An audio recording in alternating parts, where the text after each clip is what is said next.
Hello everyone, today I was watching USD GBY at the 5-minute time frame and it was in a very big trend down right here. So I waited in this level and I started seeing an upside momentum here, but I didn't take any trade because it's not very clear. But here in this level when things got very interesting, because I saw some resistance turning to support here.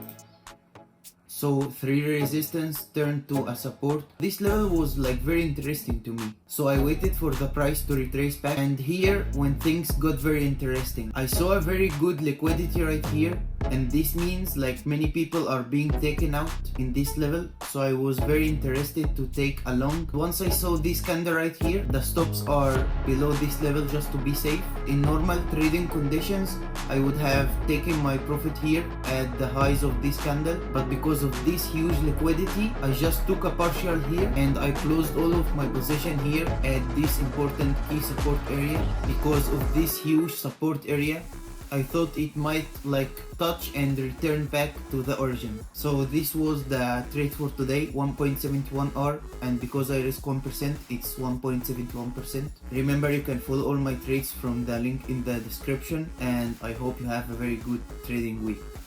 Bye.